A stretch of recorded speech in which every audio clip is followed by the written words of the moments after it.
Hello and welcome back to the Honour Estimate and to my predictions for AEW All In this coming weekend at Wembley Stadium. Yeah, probably the biggest event in fact, definitely the biggest event in AEW history. Yeah, sold out Wembley, a remarkable achievement. And yeah, the card, I don't know, it's been a bit of a weird build up, but on the night, the card is going to be something special. So let's get straight into our predictions. Starting off with the Bryan Zero Hour with Aussie Open defending their ROH World Tag Team titles against MJF and Adam Cole. And obviously, this is going to play right into our main event. Will they win the titles, go into the main event as champions, or will they lose it and add the tension for the main event? I don't know. This is a really hard one to call, and it's going to depend a lot on what happens after the show as well, and what you want to do with Aussie Open. But yeah, this is a very hard one to call, but I can see them winning it, and it will just pay more to the main event. So yeah, I'm going to say they're going to get the win, but yeah, so intrigued by this one. But moving on then to the AEW World Tag Team titles, FTR versus the Young Bucks, and yeah, obviously a lot going on in the background in real life away from this, which likely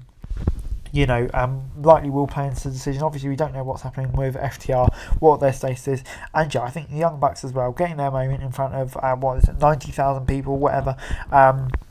The ones who created this company, basically, it'd be a great moment for them. So I'm going to say we're going to have new tag team champions here. Moving on into Saraya versus Shida versus Storm versus Baker for the women's championship in a four-way match. And yeah, this is another one that's kind of hard to call.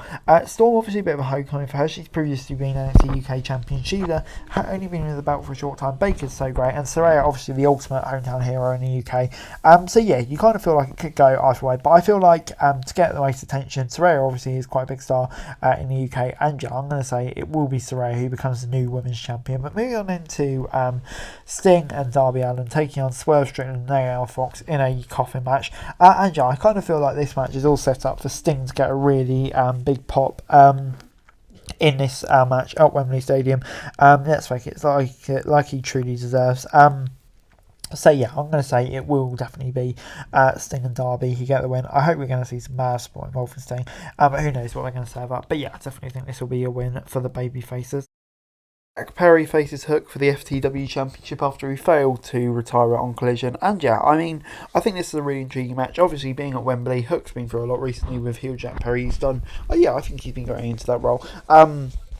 Yeah, I think this is a big chance for Hook to get his title back, get a big babyface win on the biggest stage. But yeah, also I think this should be a really good match as well. But it'll be intriguing to see the result. But I do think Hook will get a big babyface win and regain his title, especially since it's on the buy. No one a babyface start really. But moving on into the trios title match, House of Black versus the Acclaimed and Daddy Ass, or Billy Guns, who's now known, who made a triumphant return on this week's Dynamite. And yeah, this is another interesting one. I think. Yeah, the House of Black, they've had a really good title reign, some really good matches throughout, but I think, yeah, this just feels like the time for a new start. The Acclaimed, obviously still so over, Daddy Ass coming back, yeah, it kind of just all aligns, massive stage.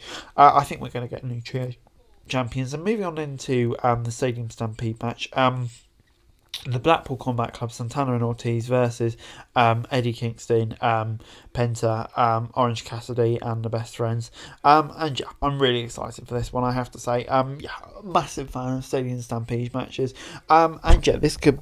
I think this could really tear the house down, to be honest, especially in front of a cool crowd. But I think, yeah, just the violence of the Blackpool Combat Club, Santana and Ortiz back together, I'm going to say it'll be them who pick up the win. A trios match, we got Omega, Page and Ibushi taking on Jay White, Takeshita and Juice Robinson. And yeah, obviously it's a great shame that we don't have the likes of Omega in a singles match on this show. But still real New Japan kind of vibes to this match, isn't it? But yeah, I don't know. I still am so hyped for this match. I think we're going to get an absolute banger of the match. At the same time. So yeah, I really am looking forward to this. And it's kind of a hard one to call as well, but I think the Elite, once again, getting their big moment here. I think, yeah, looking at it, I think it makes sense for us to get the win. And moving on into Jericho as he battles our hometown hero, Will Ospreay. And yeah, obviously this is a hard one to call, because Ospreay, is, of course, isn't a full-time AEW talent. Will AEW prioritise their own talent here? But obviously Jericho in recent years has been more than willing to put over younger opponents. And for Ospreay in the UK, this would be a massive moment for him. To pick up the win in front of his hometown crowd as well. So yeah, it's kind of a hard one to call this one, but I feel like, especially being at home, Will Ospreay will likely get the win in this one. Moving on into CM Punk as he battles Samoa Joe. for the real world championship. And yeah, obviously I think the stipulation is kind of key for this one. Obviously Punk getting a win a few weeks back, maybe could have tied into a Joe win here, but I think Punk getting a win here does make sense, really, doesn't it? Because obviously you've got the whole championship. I think that's eventually going to lead to a unification match with MJF. Maybe at the next pay-per-view, not all out, but the one after that. So yeah, I'm going to say it'll be the Punk who gets the win here. Moving on into our main event, MJF versus Adam Cole. And yeah, I am so excited by this one. Who's going to get the win? Yeah, I think it's going to be MJF, but it's more around the storyline around it. I think MJF's going to go a long title reign, the bidding war of 2024 exactly. I think that's going to all play into the storyline. So I can't see MJF dropping it, but it's going to be a great match. And what's going to happen? Are they going to break up? Are they going to be friends throughout? What's going to happen after the match? There's so many questions about this, and yeah, I think it's going to all tie into a bit of a storytelling masterclass, and it's all been built up to so nicely over recent weeks. So I'm going to say MJF to get the win, but I have no idea what's going to happen except for that. But anyway, guys, that's it for you. Thanks so much for watching. Like, subscribe. So that's going to say daily wrestling and subscribe. It's going to be greatly appreciated. Thanks so much for watching. Peace.